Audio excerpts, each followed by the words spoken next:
Welcome back to Sweety cooking channel అండి. ఈరోజు recipe వచ్చేసి చికెన్ గ్రేవీ కర్రీ. చాలా బాగుంటుందండి. ఒక్కసారి ఈ విధంగా చేసి పెట్టండి. అన్నంలోకి చపాతీలోకి చాలా టేస్టీగా ఉంటుంది. కొంతమంది టమాటా అనేది తినరండి. జీడిపప్పు టమాటా అలాంటిది ఏమి వేయకుండా ఓన్లీ ఉల్లిపాయతోనే ఇలాంటి మంచి గ్రేవీ కర్రీని తయారు చేసుకోండి. తక్కువ మసాలాలతో చాలా టేస్టీగా ఉంటుంది. ఇది అన్నంలోకి కానీ చపాతీలోకి కానీ చాలా బాగుంటుంది. ఇక్కడ నేను 1 kg చికెన్ తీసుకొని శుభ్రంగా కడిగేసుకున్నానండి.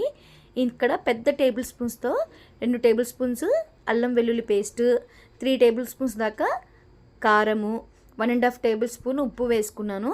2 టేబుల్ స్పూన్స్ ధనియాల పొడి కూడా వేసుకొని ఇలా మంచిగా కలిపేసుకోవాలి.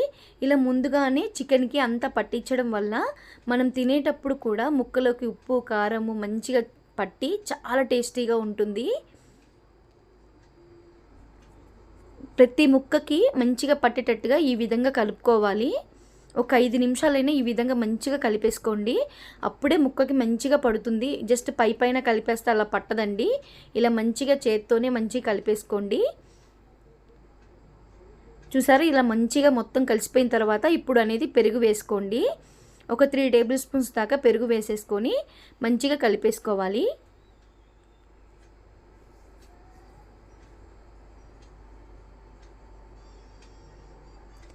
ఈ విధంగా ఒకసారి చేసి చూడండి. మంచి గ్రేవీతో చాలా బాగుంటుంది టేస్ట్ అయితే. మీరు ఒక్కసారి ట్రై చేసి చూడండి. ఫుల్ వీడియో చూసి చాలా బాగుంటుందండి రెసిపీ అయితే. ఇంకెప్పుడు మీరు ఈ విధంగానే ట్రై చేస్తారు. ఇలా మంచిగా కలిపేసుకున్న తర్వాత మీకు టైం ఉంటే కనుక ఒక 1 అవర్ పెట్టుకోండి. లేదు అంటే ఒక ½ an hour అయినా ఉంచేసుకోండి. చాలా టేస్టీగా ఉంటుంది. ఇప్పుడు రెసిపీలోకి వెళ్దామండి. ఇక్కడ నేను స్టవ్ వెలిగించుకొని కుక్కర్ అనేది పెట్టేసుకున్నాను. ఇక్కడ నేను ఒక 5 టేబుల్ స్పూన్స్ దాకా ఆయిల్ వేసుకుంటున్నాను. మాది చిన్నదే అండి, అందుకని 5 టేబుల్ స్పూన్స్ దాకా ఆయిల్ అనేది పడుతుంది. నాన్ వెజ్లోకి ఆయిల్ ఎక్కువ ఉంటేనే చాలా టేస్టీగా ఉంటుంది కర్రీ అనేది. కొంచెం నూనె అనేది వేడెక్కాలి. ఎక్కిన తర్వాత బిర్యానీ ఆకు, లవంగాలు, చెక్క, ఇలాచీ కూడా వేసుకొని అవి కొంచెం వేగాలి. ఇక్కడ చూపించాను కదండి, నేను 4 మీడియం సైజు ఉల్లిపాయలు తీసుకొని ఇలా పేస్ట్ చేసుకున్నానండి. చేసేసుకొని ఇట్లా మంచి కలిపేసుకోవాలి. దాంట్లో వేసేసుకొని దాంట్లో ఉన్న పచ్చివాసన అంతా పోయేదాకా మంచి కలర్ వచ్చేదాకా వేయించుకోవాలి. మీడియం ఫ్లేమ్లోనే పెట్టి వేయించుకోండి. హై ఫ్లేమ్ అస్సలు పెట్టద్దు, మాడిపోతుంది తొందరగా. ఇలా మూత పెట్టేసుకొని మగ్గించుకోండి. మధ్యలో కలుపుకుంటూ ఉంటే అడుగంటదండి. చూసారు కదా, కొంచెం మంచిగా మగ్గిపోయింది.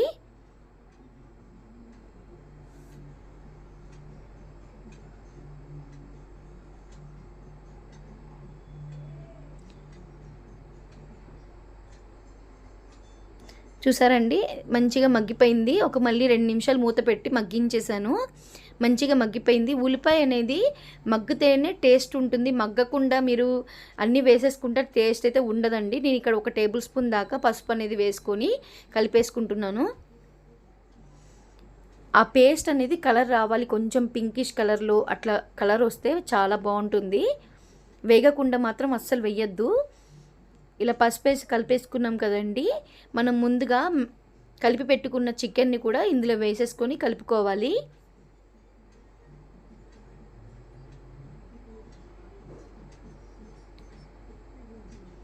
ఫ్లేమ్ అనేది మీడియం ఫ్లేమ్ కన్నా కొంచెం హై ఫ్లేమ్ అనేది పెట్టేసుకోండి. కొంచెమే ఒక 5 నిమిషాలు హై ఫ్లేమ్లోనే మగ్గాలి చికెన్ కర్రీ అనేది స్టార్టింగ్లో.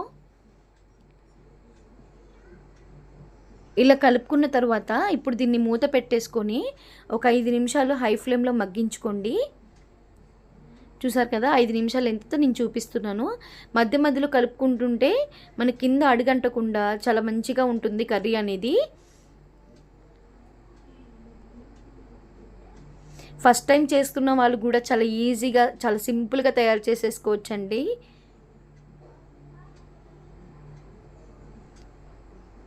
మనము ఆ గ్రేవీ అనేది మొత్తం ముక్కకి పట్టేయాలి. అప్పటిదాకా మంచిగా వేయించుకోవాలండి. మొత్తం మగ్గిపోవాలి. ఆ గ్రేవీ అనేది కూడా చికెన్కి మొత్తం పట్టేదాకా మంచిగా మగ్గించుకోవాలి మీడియం ఫ్లేమ్లోనే పెట్టేసుకొని. అప్పుడే టేస్ట్ అనేది ఉంటుంది. నేను పచ్చిమిర్చి అనేది వేయలేదండి, ఇక్కడ కట్ చేసి వేసుకుంటున్నాను. ఇలా మగ్గేటప్పుడు చూసారా మంచి గ్రేవీ అంతా ఇంకిపోయింది, జస్ట్ కొంచెమే ఉందండి గ్రేవీ అనేది. చూసారా ఇలాగ మంచి కలుపుకుంటూ మధ్య మధ్యలో ఇలా ఉడికించుకుంటే చికెన్ టేస్టే వేరండి, చాలా చాలా బాగుంటుంది. చూస్తుంటేనే నోరూరిపోతుందండి. ఒక్కసారి మీరు ఈ విధంగా ట్రై చేయండి. నేను స్కిప్ చేయకుండా వీడియో మొత్తం మంచిగా చూపిస్తున్నానండి మీకు అర్థం కావడం కోసం. ఇలా కలుపుకుంటూ మగ్గించుకోవాలి, అప్పుడే ముక్కకంతా మంచిగా పడుతుందండి ఉప్పు కారం అనేది. చూసారా ఇట్లా మంచిగా ఆయిల్ అనేది పైకి వచ్చేయాలి. చూసారా గ్రేవీ అంతా తగ్గిపోయింది ముక్కకంతా పట్టేసి. మీరు చూస్తుంటే ముందుకి కొంచానికి ఇప్పుడు డిఫరెన్స్ తెలుస్తుంది కదా, ఇలా ఉండాలండి. ఇలా వచ్చేసిన తర్వాత మనం ఇప్పుడు అనేది నీళ్ళు అనేది పోసుకుందాము. గ్రేవీకి తగ్గట్టుగా నీళ్ళు పోసుకుంటే సరిపోతుంది. అలానే ఎక్కువ పోయకూడదు, జస్ట్ ముక్క మునిగేంత వరకు పోసుకుంటే చాలండి.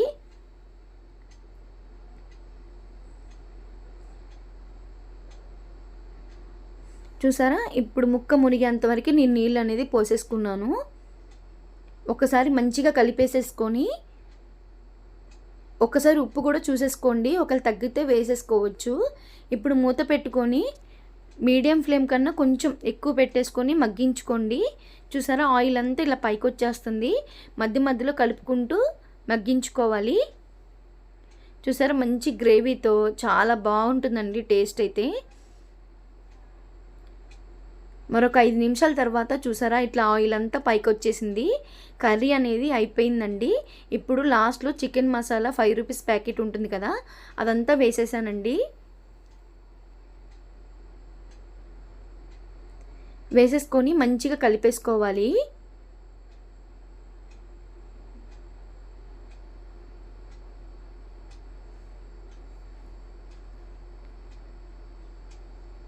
ఇలా కలిపేసుకొని చూసారే మంచిగా ఇలా ఉడుకుతుంది, స్మెల్ అయితే సూపర్ ఉంటుందండి. ఇప్పుడు లాస్ట్లో కొత్తిమీర వేసుకుందాము. అంతేనండి, ఎంతో టేస్టీగా ఉండే చికెన్ కర్రీ రెసిపీ అండి. చాలా చాలా బాగుంటుంది, అన్నంలోకి కానీ చపాతీలోకి కానీ దేంట్లోకైనా చాలా టేస్టీగా ఉంటుంది. ఒక్కసారి మీరు ఈ ఫుల్ వీడియో చూసి ఒక్కసారి ట్రై చేయండి. ఈ వీడియో కనుక మీకు నచ్చితే వీడియోని లైక్ చేయడం మాత్రం అస్సలు మర్చిపోద్దు. ఇలాంటి మంచి గ్రేవీ కర్రీని చాలా సింపుల్గా తయారు చేసుకోవచ్చండి. వంట రాని వాళ్ళు కూడా ఫస్ట్ టైం చేస్తున్నా కూడా ఒక్కసారి ఈ వీడియోని చూసి ట్రై చేయండి. తప్పకుండా ఇంట్లో వాళ్ళందరూ భలే మెచ్చుకుంటారు. ఎంతో టేస్టీగా ఉండే చికెన్ గ్రేవీ కర్రీ మీకు కనుక నచ్చితే వీడియోని లైక్ చేసి షేర్ చేసి సబ్స్క్రైబ్ చేసుకోవడం మాత్రం అస్సలు మర్చిపోవద్దు. థ్యాంక్ యూ ఫర్ వాచింగ్ అండి.